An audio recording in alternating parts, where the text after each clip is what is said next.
Welcome back to How to Craft Fair. This is episode number 6 in the Craft Fair booth review series, where I take a look at a real craft fair booth submitted by one of my subscribers, and we're going to talk about some areas of strength that they're doing really well, and then also identify some areas of improvement where their booth can be better.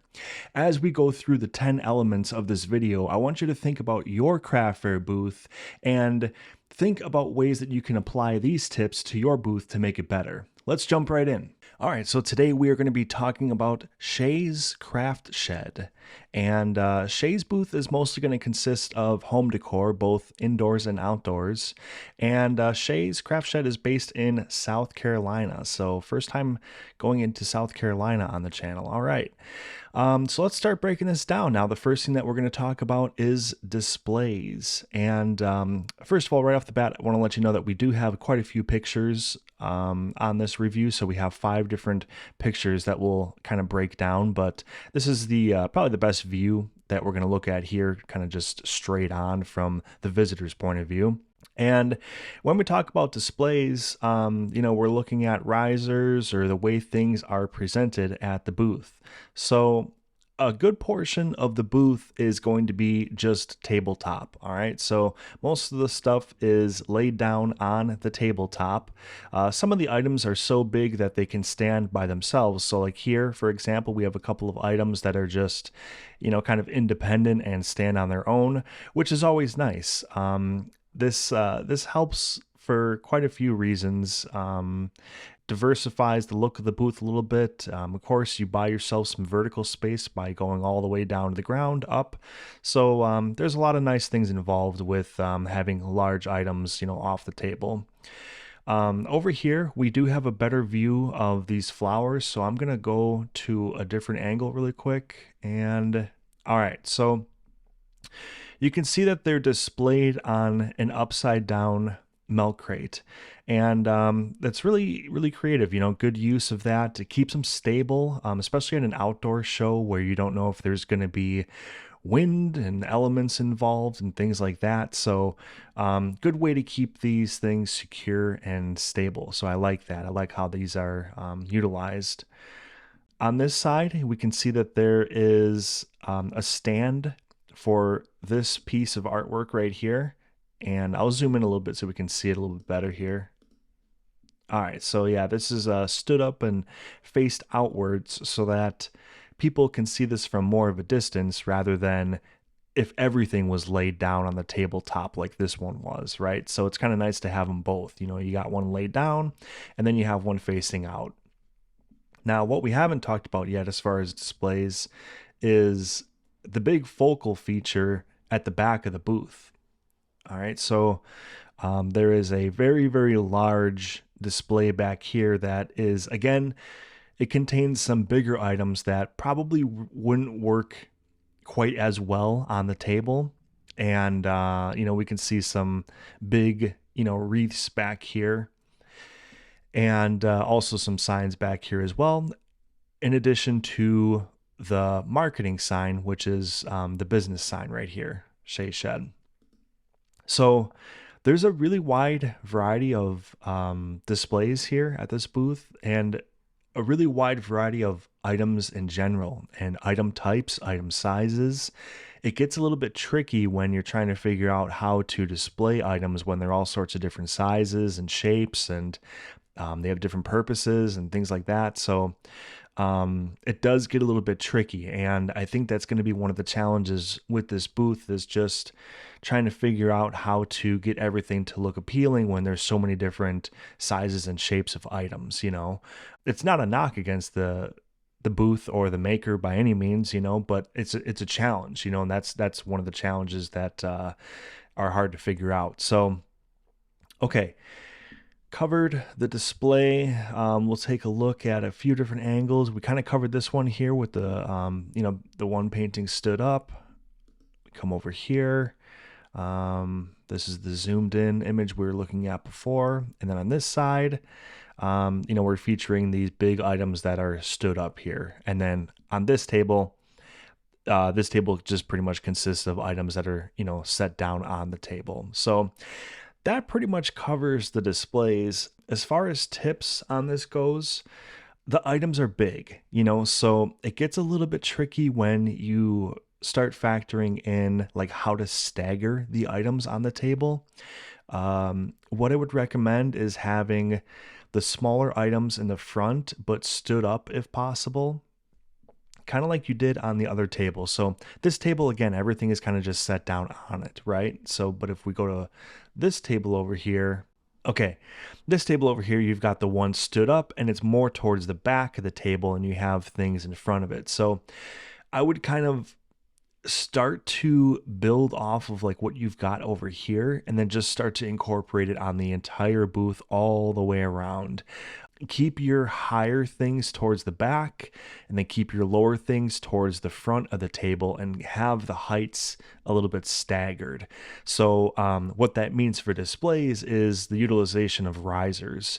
So here I see you have a couple of painted stones. Now these items right here that are already stood up, I like these for like the front of the table, so have these as kind of like your front row, your front line, like right here, and then go to like the next height level. So then have like a little riser and maybe have like this starfish right here, like have this starfish kind of propped up.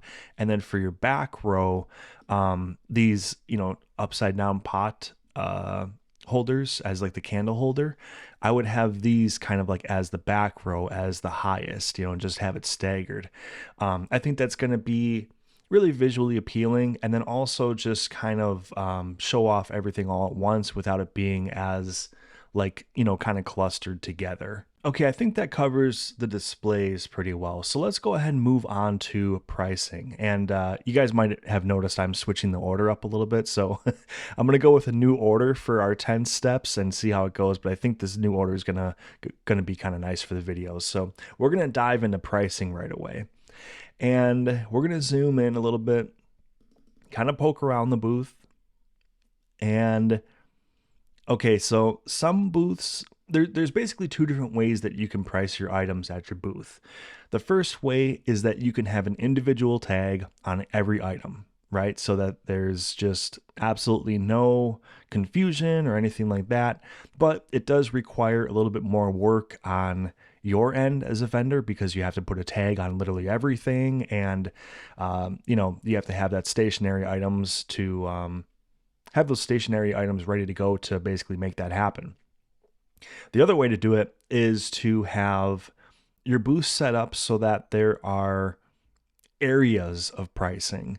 So say these items right here, these are kind of grouped together, okay? Or this is a better example over here. We have a bunch of these like lighthouses, right? These are kind of grouped together. So you could have like a price, like a pricing sign in this pack of items to show that, okay, this entire group is like one price point, and then over here, these guys could have like a price area by them so that these are all one price point. So I don't know if there's like a technical term for that. Maybe it's called like area pricing or group pricing, something like that. But you guys kind of get the idea of what I'm talking about. There's two different ways that you can price. You can price individual items by themselves, or you can do it where it's packs of the items put together. At this booth, however, I don't see either method being utilized. Okay, so that's kind of a concern. We want to have absolutely everything super, super obvious to people so that they don't have to ask what something costs.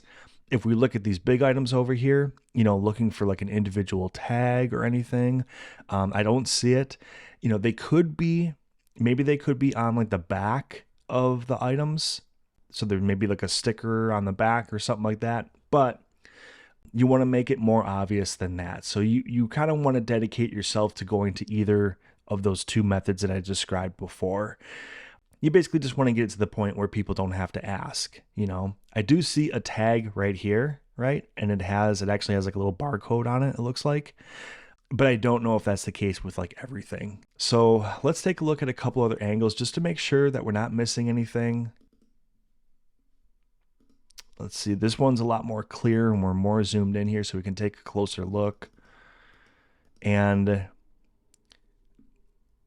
Yeah, kind of the same thing, So I don't see like any individual tags, and there's no like area pricing, to have everything grouped together and priced as a group. If we look at the back, these wreaths, I don't see any prices back there. Same thing with the signs, right? So I think this is a really, really big opportunity to level up the booth in a pretty easy manner. Not difficult to kind of roll this out. And then, maybe this will turn into some conversions, some sales, because some people are kind of shy, and they don't want to talk to the vendor too much, or maybe you're busy with another customer too, so maybe you're not even available at that time. And if somebody doesn't know what something costs, then, maybe they'll just say, um, I'll kind of skip this booth. So this is just something to think about. And I think by doing this, by just, kind of dedicating yourself to either having individual tags on all the items or grouping things together and having things priced as groups, that's going to go a really, really long way for your booth, and something very, very easy to kind of roll out and improve upon. Okay, and the next thing we're going to break down is signage. All right, so we talked about a couple right away. So there is one sign in the back here. Let's go to a different angle here. There's one sign I really, really like, and it's this one in the back on that board and right here. So, it says follow us: TikTok, Facebook, Instagram, Pinterest, YouTube. It says, you accept Venmo, Cash App, PayPal, Square for credit cards. All right. So the sign is good. It could be a little bit cleaner, of course, just to kind of tidy it up a little bit. Misspelling here on the credit cards, or maybe the I fell off or something. But a couple of things here. So I would take these and group them together tighter the way that you have these, so like no line skipped right here, and then bundle that all together. Like here, let me put this, highlight all these and put these all in a tight group together. So, list cash first. So cash, because that's at craft fairs, I still think cash is king. Some markets out there in some cities, cards have kind of taken over, but I think for most people, cash is definitely still king, so list cash first and then start going into your digital stuff, so Venmo, Cash App, PayPal, and then Square for credit cards. I'd keep that on the bottom if you like that, but make this all a little bit tighter just to show your payment methods. And in fact, what it would do is list Cash App and PayPal on this line right here, right above Square, and then list cash right here, and then Venmo right here, and then make a new line right above, and it says payment methods. So payment methods, and then boom, it rolls into all those. Up here, what it would change is, follow us, and then and the next line, I think most of your handles are Shay's Craft Shed. So I would put that, like, follow us, Shay's Craft Shed, and then boom, all the places where you are online, just so that, where it says follow us, people are going to be like, okay, well, what do I type in order to follow you? So I really like this sign. I think it's like, I like these letterboard signs because, for one thing, you can change them and manipulate them as time goes on, and, what you want to have on there might change. So that's great. And they're just like classic and clean, So again, I would just, kind of tidy it up a little bit and then include your business name right here so they know what to type in when they're looking for you. And then kind of group these a little bit tighter here, and then put a line above that says payment methods. But that's it. That's all I would change to this. And I really like this. I think it's a great start. Okay. And this sign we're going to cover in the marketing segment, so we'll skip this one for now. And then here on the table, let me kind of zoom out where we're like really zoomed in. Okay. On the table here, you have your business name, with the kind of light box. And a lot of these light boxes will glow, so if you have access to a plug or whatever, and it gets kind of like, maybe it's a cloudy day, it's a little bit darker, and the sun isn't shining as bright. These can light up usually, and they look really nice, So I don't know if this is a light up one or if this is just a standalone non-electrical one. But either way, I like it. I like that it, reaffirms the brand, the business name, all that. Yeah, really good. Okay, so we'll back out and look for some more signage. Okay, we kind of covered the front side of the booth here. This is the zoomed in one. We'll look at the side. Okay, and on this side, no signage, right? Okay. And we'll go to the other side, make sure that we're not missing something over there. And I don't see anything over here for signage either. So I think we're basically relying off of mostly this one. This is mostly the sign that kind of breaks everything down. Okay, so as far as signage, I think you're doing a pretty good job. We talked about this piece right here, with the payment methods and then the social handles. That is going to be a big portion of people's signage. So now, one thing I would consider though is a lot of people have QR codes for these digital payment methods. So, I noticed that you have Cash App and PayPal and Venmo and Square and things like that. So, the QR codes at a lot of booths now, people have QR codes where they can scan it and it basically takes them right to a payment screen that would be linked up to your accounts. So, that is one form of signage that you could consider, is having all of your payment methods linked up to a QR code and having that as a sign, and making it easy for people to do those touchless digital transactions. All right, so now we're going to roll right into marketing, and we're going to zoom in a little bit here, and now we're going to talk about this big marketing sign back here, which I really like. It has a ton of personality, and obviously hand drawn, looks really cute. Now the background color is kind of like this mint green, maybe some kind of a lighter green, right? And then the lettering is kind of like a sky blue. All right, so what I would consider doing is maybe going a little bit deeper with the blue and just making the contrast a little bit heavier, because as we zoom out, we're really looking at it tight now, but as we zoom out, the colors are, I don't want to say somewhat close, but I think there could be stronger contrast there to make that business name really, really stand out, so maybe just a little bit of a deeper blue. But yeah, I really like it though. It has a lot of character. If there's any way that you can bring in the two halves a little bit closer together so that they're basically interlocked, that would be tremendous. I can see that they're hung up on hooks that are on the pegboard, so that's how they're attached. But maybe the sign itself can be, flip it around, maybe put a bracket on it so that they're actually attached and it's one piece instead of having this little gap come through, but that's the only thing that I would say about that sign. It's really, really cute. And, some people go with I shouldn't say some people, a lot of vendors go with, just a banner in the background. And, while that's great, it's kind of the standard, it's what everybody's doing, so to see something like this is really, really cool. I really like this a lot. Definitely a strength of the booth right here is the way that you've marketed your business name as opposed to what a lot of vendors are doing. I really like this.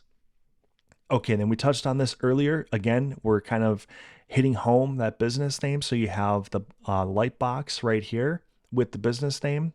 Really nice, on either one of these. So I would try to incorporate on either one of these, and this one's already painted and built out and everything like that. So I would say probably on this light box, or maybe consider getting a slightly larger one that has like 4 rows, is having like your social media handle, so at Shay's Shed, or at Shay's Craft Shed. That way, again, if you have it here, if you have your social media handle listed right here and you have it listed somewhere on the table, that's really going to hammer home, how people can get a hold of you outside of this event. So just something to consider with the marketing. Now, another thing that we tend to talk about with the marketing is business cards. So I'm going to zoom out. I don't see, business cards available here. We're going to go back to another image. Okay, so we kind of zoom out a little bit further and I don't see them anywhere on the table here. And then we'll go to our side view that we have. Okay, nothing here, nothing here, and I don't think that they're going to be I don't think they're available at the booth. Okay, so the nothing here. Then this side we can't see very well, but from what we can see over here, I don't see them. There is a little box right here though. What is this? We haven't seen this yet. These this could be a box of business cards, but I'm not entirely sure. Not sure. Either way, we're going to assume that they're not out because we can't see them. So that is something that you would definitely want to do at the booth, is to have those business cards out. Again, just as make it as easy as possible for people to find you on social media, to build up those social media profiles, build up that following. And yeah, like I guess, like I said, make it easy for people. So for marketing, we've covered a few different aspects. This sign, absolutely tremendous, just wonderful. This sign right here, maybe I would take the heart and the star away, or just put the heart up here and the star over here, like on the second row on either side of where it says shed, and then use that third row to put at Shay's shed or something like that. Just, again, kind of like a driving point for getting people to get in touch with you on social media. And then the business cards, having some business cards made and have them, put out at the booth. And then also when you make a sale, just everybody, just be sure that when you make a sale, you're giving people a couple of business cards, because, those are people that bought from you one time, and, maybe they would buy from you again, come visit you at another show. Maybe they would recommend you to a friend and give, your business card to them, and gives them an easy way for them to find you online. So there's so many different reasons why you want to get those business cards passed out. So that's about it for marketing though. So some people would consider having a banner on the front or maybe a table runner, but because you have gone with the light box method, kind of front and center on this table here, I don't really think that a runner or a banner on this table is really necessary. I think that would be kind of overkill at that point, and it might also tip the scales to the point where you're actually taking people's eyes away from your items, and now it's just getting too much attention on the branding and not the items themselves. So for the setup that you've gone with, I like the big sign here and the light box here. I think that's good. Okay, now the next thing that we're going to talk about is vertical space. So there are some areas of strength with vertical space here, and then some areas where it could definitely be better. Now, we touched on the tables before. I think the tables is the biggest area where you could see improvement. And on all three tables, you have items that are basically small, medium, and large. And that's kind of rare. Like a lot of people have like, items that are at least like somewhat similar in size, and there's no right or wrong, right? Okay, so let me make that clear as well, is that having items that are all different shapes and sizes, it's not wrong. It's just basically trying to navigate how to display them. So again, as we talked about before, I would use the front of your table for your shortest items, and then consider like a riser for kind of like the second or third row, working backwards on the table to further emphasize the height, basically. And I think this is going to help with the vertical space. So basically you would have like all of this covered, and you'd kind of be, standing and peeking out from behind the booth. And it's just going to give people, multiple different angles to look at as far as their eyes go. What I recommend people to do is to stand behind their booth. But I realize that, people might have medical conditions or whatever the case may be. Not everybody, may be able to stand behind their booth all day. So what you can do when it comes to that is basically create kind of like a canyon effect. And this box actually would do a really good job of kind of protecting the center of the table from being too vertical with, items and products and things like that. So maybe you could have like a riser like right here, and have some things kind of stacked up and high over here. And maybe you could have a riser over here where there are some, items stacked up on this side. And the middle would be protected by this sign. Okay. So it would kind of draw people into the business name, first of all. So it's kind of like a cool effect on the eyes.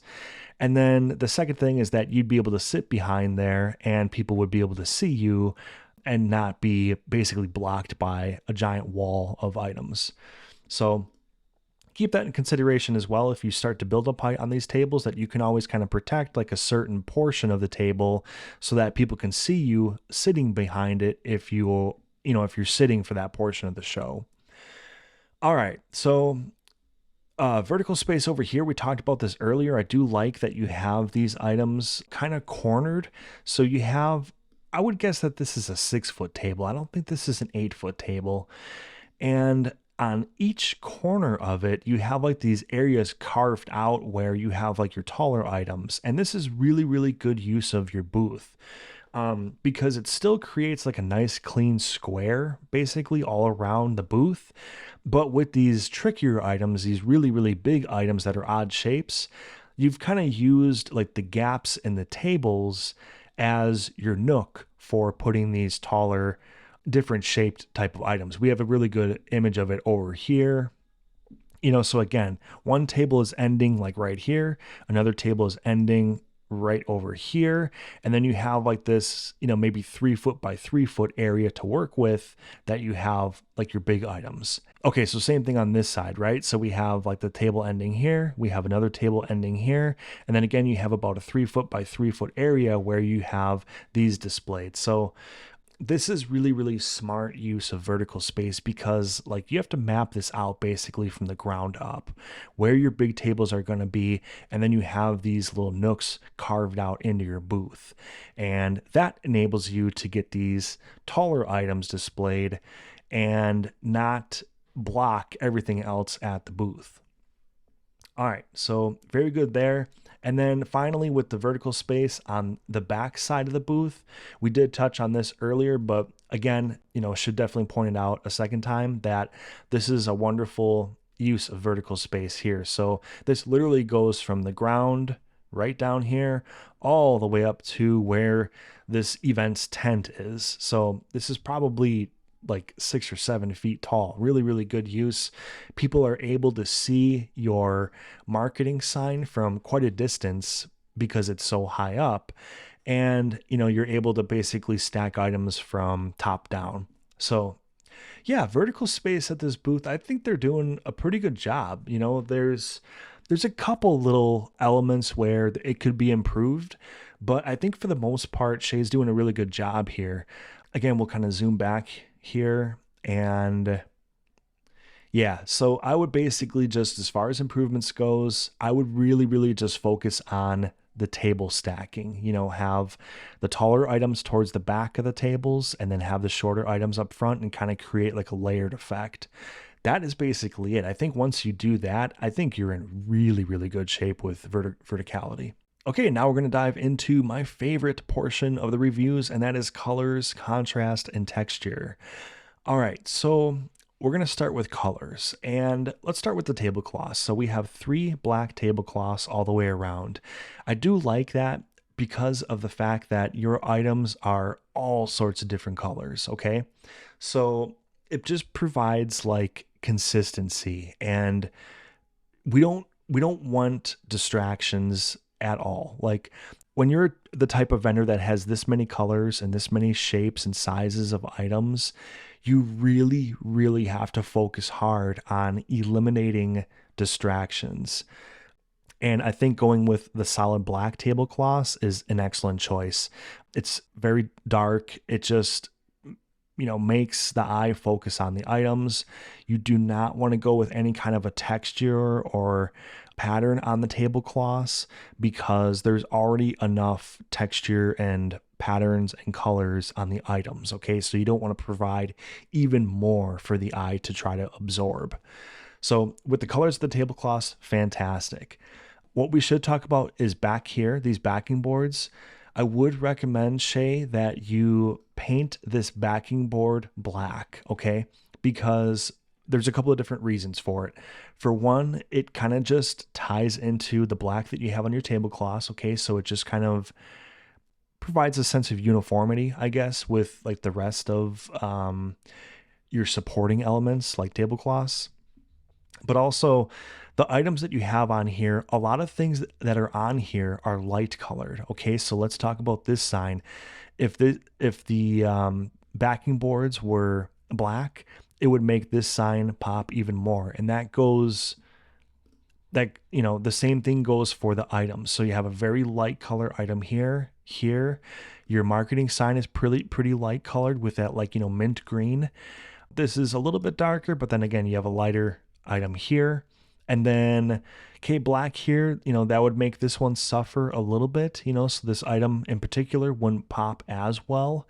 But I think you would basically get a lot more benefit by doing this as opposed to leaving it kind of like this just brown color.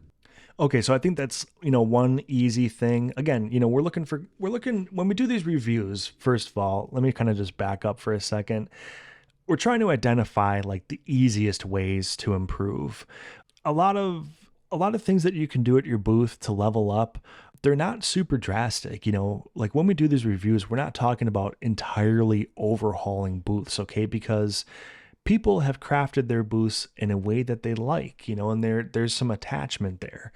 And I never want to tell somebody to, okay, you have to, redo everything. Okay, so we're just basically taking a look here at little things that we can do that hopefully make a big difference, and identify as many little things as possible so that they're realistic goals to accomplish and that it doesn't require a complete overhaul of the booth. Okay, so with that being said, I would go ahead and just paint these black because I think you're going to have good contrast, and the color is going to tie into your tablecloths, and there's just going to be a nice theme starting to develop at the booth. Again, with items of this many colors and varieties, it's going to be hard to stray away from anything but black for your accent pieces, because if you were to do that and start going into different colors, it's going to be too much, and I think you've recognized that by using the black tablecloths, so let the items shine, let the tablecloth be the supporting act, and use it to make people's eyes focus on the items rather than something like a tablecloth, right? Okay, so let's go into contrast then. So we did talk about contrast on this backing board. Going with the black would provide additional contrast. Now you have already gone with the black over here, and guys, this is what I'm talking about, right? So she's got light colored items. Most of her booth is light colored items, right? And with the black, they stand out so well, so this is a great example, zoomed in example of how these items are just, it's so easy to see them and focus on them with a black background. So I think Shay's taken this into consideration, and she's done a really, really good job of, making it visually appealing for the people's eyes. Again, over here on this side angle, predominantly light colored items. We have Sylvester over here, right? And, he's mostly black, but that's okay. If you're basically taking care of the majority of your items and providing good contrast with the majority of the items, that's all that you can do. And that's the best thing that you can do. So, okay. Now let's talk about texture. So texture, there's not really a whole lot to cover here. She is stuck with the solid colors, which is basically like a mandatory with this booth, right? Because there's so many different types of items. We talked about that earlier. If she were to have any kind of a texture or pattern on her tablecloths, it would be a big problem. Big problem. Some people have like table runners that are a texture. I would even stay away from that. So, Shay, as far as your tablecloths, being solid, I would just stick with that all the way around, don't stray away from that. I think this is really the best route that you can go with. Okay, now we're going to talk about the strength of the theme. So for Shay's theme, obviously what we're dealing with is home decor, right? So home decor inside the house, home decor outside of the house, all right? So it's probably about a 50-50 split. So I think it's pretty well established what the theme is. I don't see a whole lot of straying away from the theme. In fact, I don't really see any straying away from the theme at all. If we take a closer look, I can't really see what these items over here are on the tree. Okay, so we haven't talked about this yet, but I can't really tell what those are. And it looks like she has more of the welcome signs over here too, by the way. Or maybe those are just extras, like, duplicates of the one she has over here. But either way, we kind of haven't talked about this area yet, so I wanted to at least cover that. But anyways, it's very clear what Shay's theme is, and I think she's doing a good job of sticking to it, kind of broadening out and pushing outwards, maximizing basically how many elements within this theme she can go for. But I wonder what Shay's like best sellers are. So like out of all the things like at your booth, I wonder what like the best selling item is. Maybe it's the lighthouses, right? Because there's quite a few of them like out there, and she's decided to put the lighthouses on 2 of her 3 tables. So when you have a booth that has a lot of different types of items, but it's still falling within one theme, you want to make your heavy hitters, like your best sellers, the focal point at the booth. And I think that's one thing that, Shay can do, is that at the booth, I would argue that there isn't one particular type of item that's like predominantly featured. You know what I mean? Like there's different things kind of sprinkled throughout, but like as far as this main front facing table goes, we have about 6 or 7 different types of items, so maybe I would do that at your booth. Identify your best sellers, first of all, which by the way, everybody should be doing, right? Like everybody who has a craft fair booth should know right off the top of their head what probably their 2 to 3 best sellers are at any given time. Because when you like populate your booth with all of your items and you start to build it out, you want to have like the focus on those heavy hitters, like those, guaranteed sellers and best sellers. I think that is something that Shay can do with her theme. The theme itself is well established, right? We know it's home goods and decor, but I would start to basically present your items in a way where the best sellers are really, really predominantly displayed, and then you kind of fade off into your supporting items that maybe don't sell quite as well. So that's just something to consider with the theme of the booth. I think that's probably all that you can do, because as far as your items goes, I like that you've stuck to just home decor and that you don't have like something, super random kind of popped in there. It's all home decor. And I like that you've stuck with that and really just carried the theme through from, back to front and side to side. All right, now the next thing we should talk about is accessibility. So there are a couple accessibility points that we're going to talk about on this booth. And the first is this home sign. Now, it is, a slight, it's slightly in the way of the feet a little bit, but I don't know that there's a better spot for it. I don't know that there's a better place to put this sign. This is one of the trickier things when you have large signs at your booth is, it becomes a little bit of an obstacle as far as like where to place it so that it's not in people's way or blocking things behind it, which we do have a little bit of, with the lighthouse.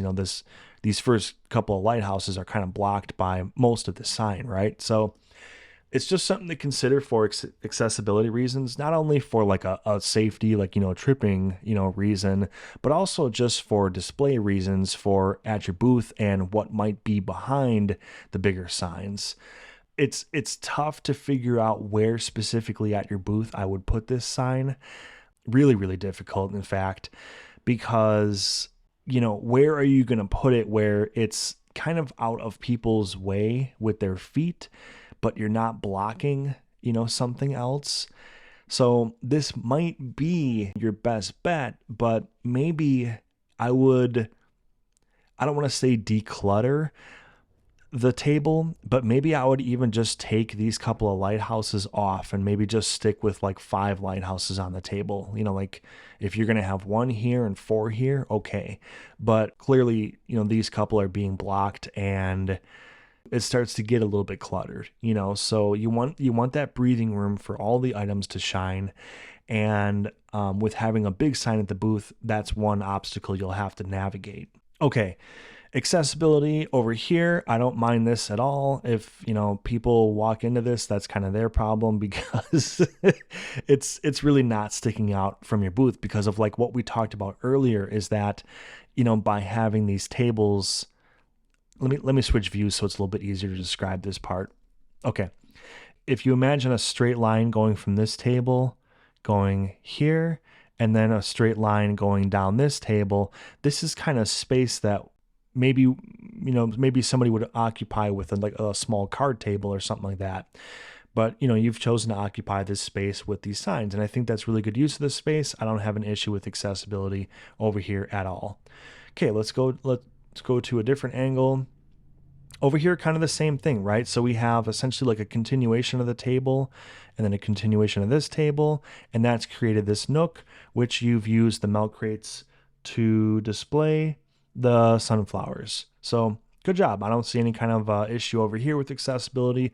Looks fine. All right. And the tablecloths, there is a little bit of a tuck issue here. Maybe you could use like a binder clip to secure the tablecloth, a little bit better, so that it's not, kind of poking out right here. But honestly, that's pretty much the only thing I really see as far as, safety concerns, tripping hazards or things like that. The items on the table, we did talk about a lot of the items on the table just being laid down. I would try to get some of these propped up if possible. You have a good angle over here we're going to take a look at, because I think you've done a couple of good things over here. So see how these items over here are on these stands and they're kind of propped up. If these were in the front, right, you'd have basically items that are propped up facing outwards. And then if you had a second and third level, everything would basically be stacked up and facing outwards, so that people don't have to be like right on top of the table to look down at the items that are laying down. This is one of the things I'll talk about during every booth review, is items that are laid down on the table. You want to try to limit these to as few occurrences as possible, because when you have the items laid down on the table, you're basically forcing people to walk all the way up to your booth and to look directly down at the design. And a lot of people, when they're, browsing through a craft show, they're doing exactly that. They're browsing, right? So people, it's not like every, visitor at a craft show is coming right up to tables and looking straight down at items. You kind of have to bring them in and lure them in from a distance, so that's why you want to have things propped up and facing outwards, so that people can see designs from more of a distance, and then that way they're more enticed to actually walk into and approach the booth closer. Okay, so I think that pretty much covers accessibility. Overall, I think you're doing a good job of keeping things, no tripping hazards, things like that. Maybe a slight, improvement in the works here, but honestly, doing a pretty good job. It's just, a matter of getting those items propped up. All right, so now let's talk about the general use of space. So this is a pretty big outdoor booth. It's at least a 10 by 10, right? When you have a 10 by 10 space, there's a couple of different ways that you can build your booth out. You can have a walk-in situation where people kind of like walk into the space, or you can have kind of like a walk around area. And first of all, what you want to be sure of is you want to communicate with the organizer, and you want to have clarification on, okay, they're going to tell you you have a 10 by 10 booth, right? But like, are you literally up against somebody where, it's like 10 feet, 10 feet, 10 feet, and everybody is like kind of bordering one another? Or do you have that like walk around space where people can kind of walk around the 10 by 10 area? You want to make that really clear with the organizer before the event, so that you know how to set your booth up. if you have space like this where people can walk around the booth, this is the method that I would go with. I would go with the setup where you're kind of in the booth as the vendor, and then people walk around it. I think this pretty much maximizes the square footage of what you're able to display, what you're able to put out and display. Okay, so with that being said, Shay's done a really good job here of maximizing her space at her booth by doing the walk around method, because she has 3 big tables facing outwards, and she's even got these nooks right here where she has additional big items facing out. And also the background is another tremendous use of space. So really good job here maximizing the potential. We talked about the risers, but the risers on the table, I don't really think that's going to create additional space. I think that's just going to basically improve the space that you have. So as far as general use of space goes, I don't really have a whole lot to tell you, because I think that you're doing a really good job. I think that you've thought this through, especially by having the walk around type of setup built out for your booth. Again, you have to be sure with the organizer that you have this bonus space, because if you kind of have that planned ahead of time and you get to the show and you're, up against another booth, then you really got to figure something else out. You're probably going to have a walk-in style booth as opposed to the walk around. All right, we're going to go ahead and move right on to the eye test. And the eye test is another area that I think we can improve upon a bit. Okay. So clearly this booth is home goods and decor. We talked about inside decor and outside decor, things like that. But there are a tremendous amount of colors and textures in the items and things like that. And it kind of feels like you've thrown about 20 darts at a dartboard, and it's like, what's going to stick? You know what I mean? So that's why I said earlier, like, I wonder what like your maybe 2 to 3 best selling items are. And maybe I would start to lean on those items a little bit more, and then identify items at your booth that struggle, that you have a hard time moving and selling and things like that. And I would start to phase those out. So you probably have, when we look at the course of this booth, we have the welcome sign, the home sign, the lighthouses. There's a couple of like cutting boards and then regular boards. These potted planters that are painted. Over on this side, we saw painted rocks, and then paintings just in general. There's something over on this Christmas tree. I can't tell what this is, but this is definitely a different type of product, right, than all the other stuff. And then, there's kind of like the metal sunflowers. So in total, there's probably like upwards of 20 different types of items at the booth. And I think we should try to, like hone that in just a little bit, so again, identify your best sellers. I would say if you have 20 different types of items, I would try to cut that in half. Honestly, I would go down to about 10 different types of items and really, really start to hone in that theme of the booth. And then that way too, it's going to enable you to basically present your things in a little bit more of a prominent manner. So look at the way that you have, I think like 7, right? 1, 2, 3, 4, 5, 6. You have 7 lighthouses up here. That's a major portion of your booth is dedicated to the lighthouses. So I like that because it's a really, really cute item. It must be a good seller for you, dedicate that much space to these items. So I would basically start to replicate this on all different segments of your booth. Maybe have about 8 to 10 different types of items and make them all like your best sellers, and that's going to basically tie in the theme, make it stronger. It's going to make it like a little bit less visually complicated to try to navigate all these different types of items at the booth. And it's just going to make you the go-to person for like those 8 to 10 items rather than, like I said, kind of throwing 20 darts at a dartboard and hoping that something sticks, Also, I think it's going to improve sales when you cut out like the items that don't move as well, because by having, let's just say, for example, by having 20 different types of items at your booth, that means that you're dedicating valuable real estate at your booth to items that maybe don't sell as well as, like, your top 8 to 10 heavy hitters. So just something to consider with your space. And we talk about 10 by 10 booths. That's the most common booth size at a craft fair, right?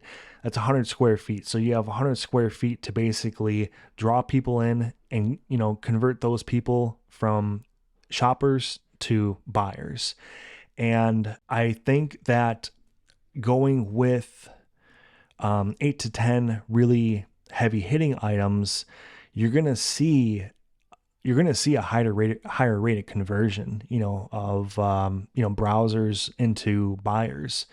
Because if you have a well-established track record with what's selling and you dedicate more of your space to it, well, then that's just, it's not going to hurt you. I guarantee it's not going to hurt you. So let's talk about things that we can improve upon. I'll kind of go right down the line, right? So we talked about displays, adding a little bit of verticality to the tables. I do like these corner nooks a lot. And if you're able to secure booths like this where you have people walking around the outside, I wouldn't change anything with your layout. I really like the 3 tables and then having these 2 corner nooks for your taller items. Spot on. I love that. What I would change is the tables, focus on the tables a little bit, adding the verticality to the back of the tables and having your smaller items up front. I do like the sign right here, and I would add the social media handle to this bottom line of this sign. And then we talked about this sign as well. The couple improvements that you can make to this sign. Again, you're on the right track. Love it. And this sign right here, adding a little bit more contrast to the lettering. Shay's Shed, make that a little bit darker so it just pops a little bit more against that mint green background. And the pegboard, changing that to black. All right, so it makes the items that are on the pegboard stand out a little bit more, just with better contrast and use of color. And we haven't touched on this yet, okay, but I do like the black tablecloths that you've gone with them, but I would use, I don't want to say higher quality tablecloths, but maybe thicker ones, all right, because we're kind of getting some bleed through right there. And I would make them wider, okay? So on this side of the tablecloth, there's quite a bit of carryover. And again, this might be an 8-foot tablecloth on a 6-foot table, okay? So that might be why we're seeing some carryover on this side, some slack. But as far as the tablecloth width, we want this tablecloth to be coming down further, okay? So that when you have things underneath the table, or even if you don't have anything underneath the table, you kind of just don't want to see back through, the legs of the table and things like that. So you want the tablecloth kind of pulled further down, or just a wider tablecloth so that it kind of covers this portion right here. So you want the tablecloth to come basically right to, I would say, right before you hit the ground, okay? Because you don't want it rolled up on the ground, because then that becomes a potential tripping hazard. So you want it to come just above the grass or the floor if you are indoors. All right, and then another area of improvement that we can do with the booth is the pricing, okay? So the price tags on each item, so having everything priced individually, or if you start to kind of cut down the number and variety of items, what you might want to do is the group pricing, okay? So having like one sign right here where all the lighthouses are marked by one sign. That way you don't have to deal with the individual tags. So you can do it those 2 different ways, individual tags or group pricing. All right. And the strength of the theme is probably like, the last improvement that I would say is just honing in a little bit on those heavy hitters, those like 8 to 10 items. And I think that's going to basically improve the theme addition by subtraction, right? It's just going to become more defined, a little bit less cluttered, a little bit less challenging on the eye to focus on all the different types of items, and you'll have nothing but your top 10 heavy hitters. And I think that's going to do wonders for the booth. Okay, Shay, thank you so much for volunteering to have your booth reviewed today. It takes a lot of courage to put your booth out there for the world to see, especially when it comes to, critiquing and things like that. So I really hope that you got value out of this video today. And everybody, be sure to follow Shay on social media. Her links are posted above and also below in the video description. So again, be sure to give her a like and a follow. If you want to have your booth reviewed, please visit my website and please be patient with me. I have a lot of reviews to do, and right now I'm only releasing them once a week, so it takes me some time to do these reviews. But again, if you're interested, check out the website, and you can go ahead and get started. Thank you all so much for watching. If you want to check out all of the booth reviews, be sure to check out the playlist above, and I hope you have a wonderful day, and I hope that you do well at your next craft fair.